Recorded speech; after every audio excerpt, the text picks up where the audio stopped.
I think my main advice is don't give up. I think so many people get disheartened, and especially if they tried through 2021 to buy a house, they're probably at that point where they don't think it's possible.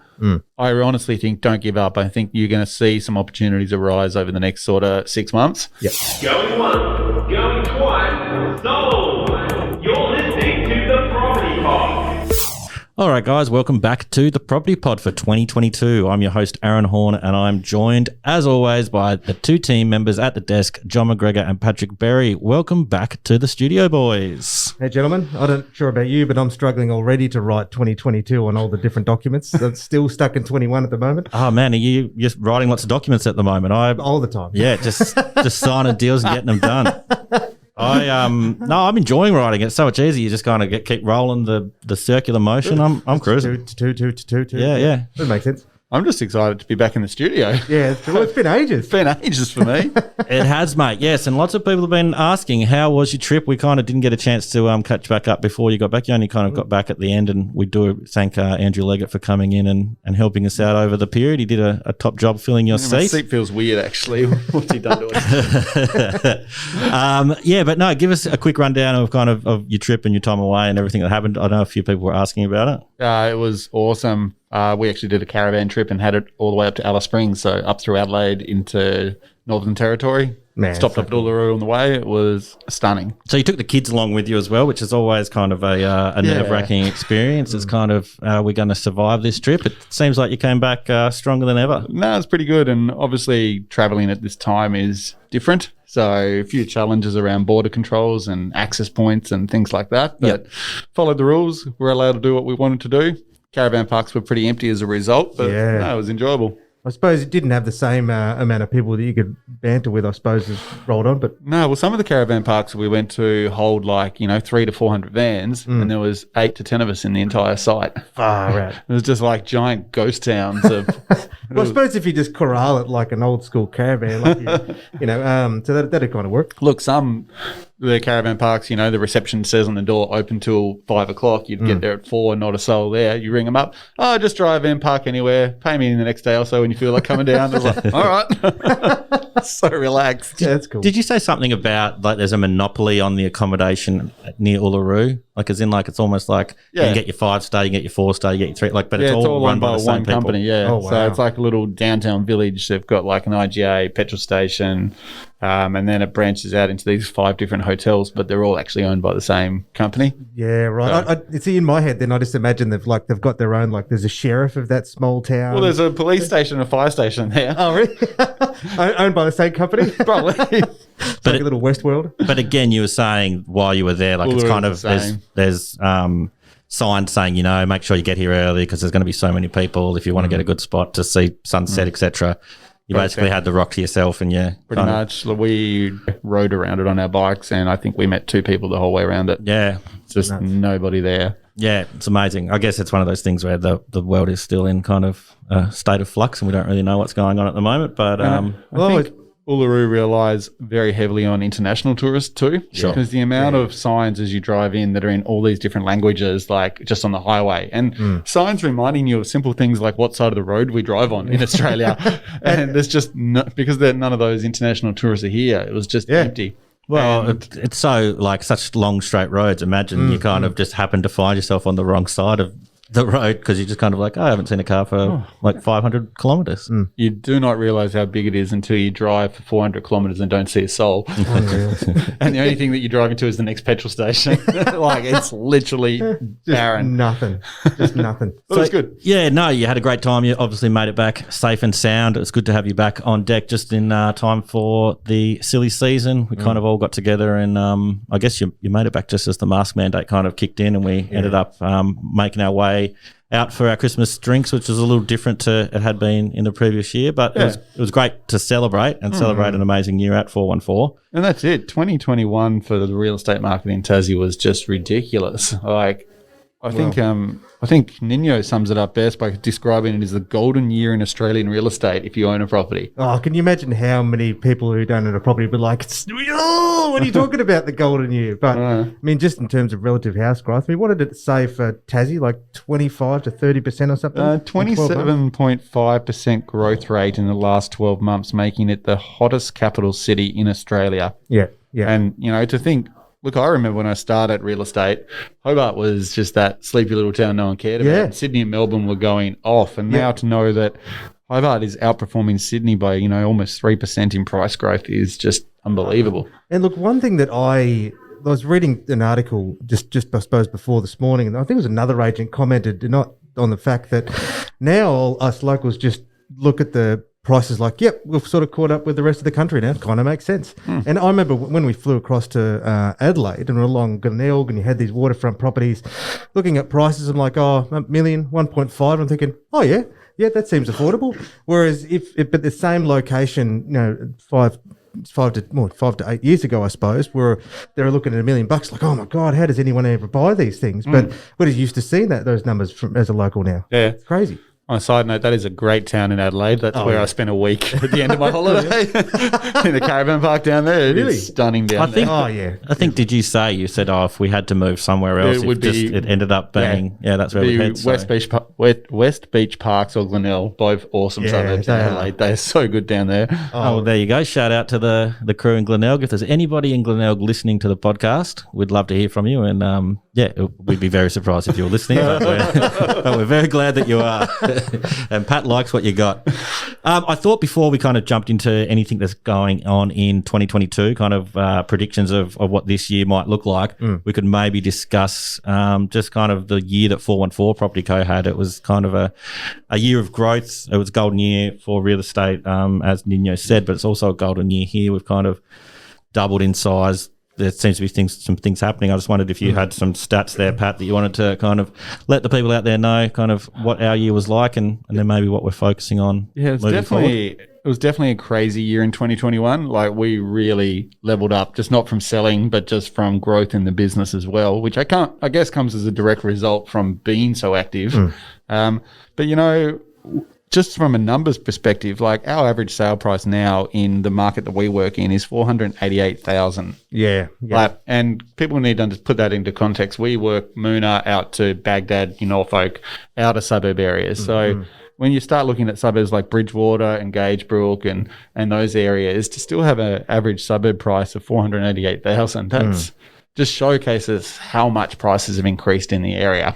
And I remember even compared that to when we were doing it in our old business as well, with our sale price of about sort of $350 to $400. So that's nearly 30 to 50% in some ways of what's just happened just on a daily basis. Yeah. And then to flow on from that, in 2021, we actually sold 192 properties, which, it doesn't sound like, to me, it sounds like a big number because it is, but to some other agencies, they would obviously sell a lot more, but we haven't got a huge team. So for our team to generate that much business in 12 months is just astounding. They did a fantastic job. And do you have you mentioned a few of the suburbs there, but do you have a rundown of kind of our most active suburbs, the places we sold the most places in Yeah, definitely. So the suburb that topped the list for us is Glenorchy, obviously where our main office is located.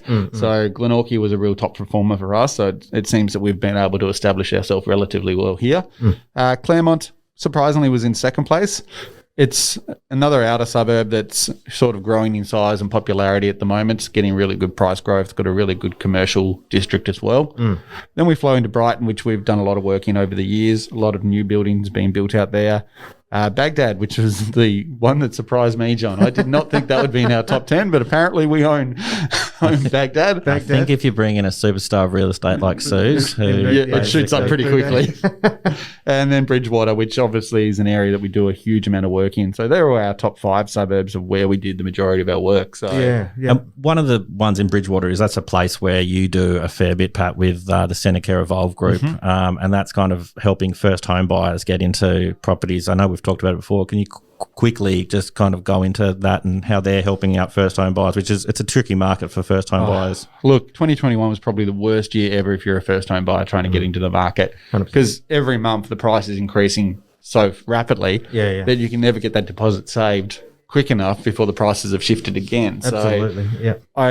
I take my hat off to anyone that was a first-time buyer last year and was able to buy a property and get into the market, because they did well. Not only were they successful enough in buying a house, they were persistent enough to continue trying, because most people would have attempted multiple offers before they were successful. Yeah, most definitely. Yeah. So when we work with companies like Centacare, who build a lot of brand new homes, they're very focused on only selling their stock to first-time buyers or owner-occupiers, which is a huge help, because the investor market pool in Tasmania, and especially the Hobart area in the suburbs we work, is quite high. It would be a fairly large percentage, wouldn't it, John? And it's not weighted. It goes about 30%, buying, 30% fully owned, and 30% investors, generally speaking. But then in Bridgewater and Herdsman's Cove and those areas, it ends up moving up to sort of 50-60% in investors. So to be able to start to shift that number to home ownership is a really positive trend. And it's really awesome that companies like Centacare that we work with are actually helping first-time buyers get into the marketplace. Yeah. The downfall to that is that there are so many first-time buyers wanting to crack in it that they are still fighting against each other and still pushing those prices north. But it's just, unfortunately, there's just not enough stock at the moment to cover the demand. But I think where even I suppose looking forward this year and the coming years, where the current government's announced, I think it's a huge amount of money towards public housing. But I think that's where the ties in with Centacare and those companies doesn't, because they're obviously securing the land, releasing it, and building it. So that's where that's where the funds will go to eventually. Yeah. Yeah. But sales team did an amazing job, but the rental team were pretty impressive as well. We're now up over 830 rental properties on our books. That's big. And That's just hard to fathom that. Like our team of property managers have over 830 properties that they're working on every day, ensuring that there's that many happy. That's 1,600 people they're dealing with on a yearly basis. When you think vendor, owner and tenant kind of. And then I sit there and watch the girls, and I'll say, the tenants of 1 Smith Street called up. Oh, Mark and Mary. I'm like, how do you guys remember all their names? They're dealing with so many people, but they seem to do such a good job at remembering them. And they onboarded over 100 new rentals last year. I think that's a twofold there. It's great that they were able to generate so much new business, but it also shows how many new rental properties are coming into the marketplace as well from investors buying, because there's a lot of new time investors that are buying properties off our sales team like yourself, John. Yep. And it's really great to see that they are entrusting us to then manage the properties for them. Well, and that on two fronts, you've got the really low interest rates at the moment with a significant growth in, relative capital. So people all of a sudden have greater access to money, which is enabling them obviously to secure maybe their first investment property as well. So it works hand in hand on that basis. So, they've smashed goals as well.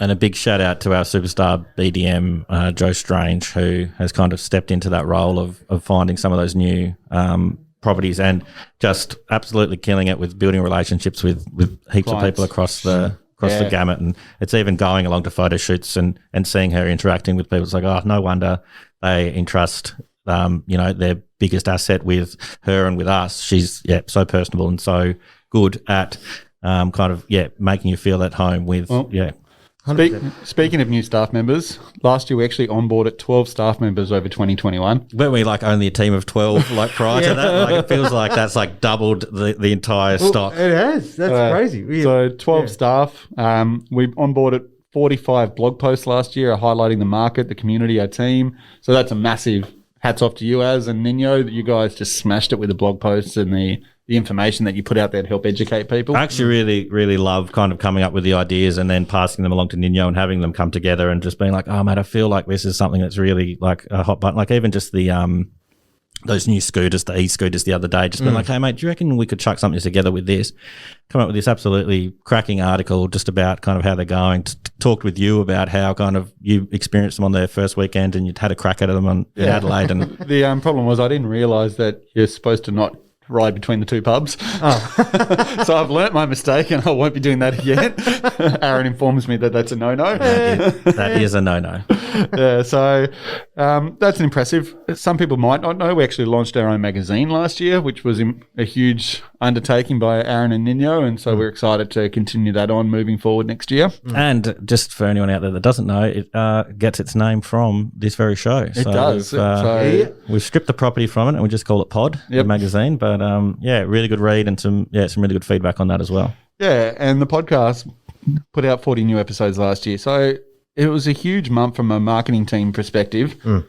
Yeah, and it's amazing how all of this content putting out there, I think, is what is then driving the team to be able to generate, the leads and opportunities they do. Oh, 100%. And I guess it is fun to be like the whole creative process now. So I think we've got, all of us have the capacity with the right amount of staff with all the harebrained ideas that we all come up with consistently.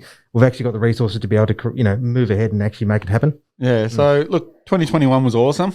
I'm excited to see where we go with 2022. So I guess that's the big crystal ball. What's happening next year? Well, what is happening? I know we've spoken with. Actually, just before we started recording, received an email from our boy Simon Presley out there. Happy New Year to him. But basically, 22 things to look out for in 2022. A nice little number alliteration there. I was only listening to a ridiculous podcast before about. Do you remember that Jim Carrey movie, The Number 23? Yes. Yeah. Horrible movie, and they are ripping it to shreds on the podcast I'm listening to. So. So next year, look out. There could be some. Jim Carrey's career is going to take a real turn next year. Oh, yeah. But, the number 22, 2022. I got lost there. Well, I think I was chatting with my friend about what we're going to talk about this morning, and straight away he said, "Oh, look, now you see the articles: Melbourne Hobart market crashing, Sydney market crashing." It's like, well, no, it's not. I think even when, all right, what's going to happen over this year? Again, going back to people smarter than us, but obviously the big four banks, all their economic projections, etc., were all wrong 12 months ago. But they're saying, well, there's still obviously going to be some real nominal growth, maybe 5 to 7%, whatever that means. But practically speaking, where we just had, following on from huge, 4 or 5 huge years, and then even the last 12 months of, accelerated transactions, more properties selling as quickly as they possibly can. Fair enough. People have run out of steam. There's obviously a limitation of how much people can borrow and their capacities, but does that mean all of a sudden it hits the peak and then does it, nosedive like the dot-com bubble? No. I don't know. The crazy thing though, 5 to 7% doesn't sound impressive when you quote numbers like 27 last year, but that's still potentially on some properties, $50,000, $60,000, $80,000 in growth, which 100%. Over a 12-month period is still ridiculous numbers. Well, what was you said that one of the lowest, our most affordable house that we sold last year, 300,000 or something? Yeah, I think we didn't have much under that. So. Yeah, so that's even 5 to 10% on that's another $15,000 to $30,000. So it's not just a small. Again, then it's like, oh Jesus, can you? And the same problem goes again if someone's trying to save a deposit. All of a sudden, having an extra $30,000. It's not going to happen for most people. So again, it's not real positive news if you're trying to get into the market. But yeah, I think we'll see an influx of properties coming to market this year. I think people will want to cash in on the price bubble before it potentially bursts, if it bursts. Whether or not that helps ease the pressure when people are trying to buy, and that's what brings the prices back, I guess we'll see. But Simon, I'm pretty confident last time we had him on, he doesn't believe it's happening anytime soon just because of stock levels. So. No, a few people were asking me over the break, and I'm like, you're asking the wrong guy. I take the photos. I don't do any of the... Oh, come on, you work in a real estate agency. I work in real estate, but that's the thing.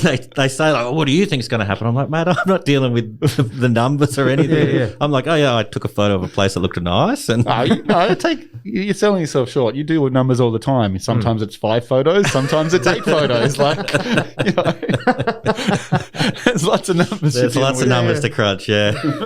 But yeah, I was saying, we're talking to this guy who we greatly trust, and he's saying, there could still be another 3 years before we see any change, and it's still growing. And it's funny, I was looking at this price prediction thing here, and all the big 4 banks are saying, probably rising 5% this year, but then next year it'll definitely drop. And it's like where are they pulling that from? It's there's just nothing. It's just sure, that seems to make sense. People are arguing that Omicron is the reason why as well that we'll see a drop this year because, Tasmania now has COVID. But, 12, 18 months ago, everyone said coronavirus was going to kill the market, and that did the absolute opposite. Yeah, so, is it going to make a difference? Probably not. People still need to buy and sell. People are starting to just live their life and deal with it. So I don't think a virus is going to have any effect on the marketplace at the moment. No, and I guess that there was a comment on there as well about what areas will benefit greater again. But yeah, again, probably those regional centres where people, again, are still reassessing what they really want out of their lives and do they need to be in big cities if, challenges occur. Now there's a bit of breathing space and a bit more freedom is continuing to move ahead. We'll go, all right, well, just in case this ever happens again, let's just position ourselves to be in a better situation so we're not stuck like we were last time. Yeah, I guess it's saying like the REA Group Southern Crew, can't really say that one. Sorry, Eleanor. But yeah, lifestyle locations such as Queensland are expected to do well in 2022. And a lifestyle location like Tassie is, definitely, Hemsworth's on his way. So absolutely. Here's get Thor's hammer. Well, here's a couple of thoughts too. One of our clients, I sat with him for about an hour and a half before we listed this property, but he was talking about how his perspective on all this. One of the things he talked about was the reason why he's selling now is because there was a doubling. So he bought this house over a decade ago, but he had a net benefit of just over 400% growth, I think, on his particular property when we worked the spreadsheets. And yeah, he just said, well, the reason why I'm cashing out now is like the values have doubled again. So it's like now I'm going to reallocate that money somewhere else. Sure. So and he was pure investor in that sake. So that's probably a common trend at the moment where people we're doing a lot of numbers at the moment going, well, what should I do with it? Like, should I just cash out and just do something else with the money? And I suppose if you do have one or two properties, you're coming into the end of your work life cycle, that, well, let's just cash out in one of these and move to one of the areas that I really want to be in. And again, that goes to that lifestyle aspect again. Glenelgs. Glenelgs, Cam Strait, great skate park there. Spent many hours there.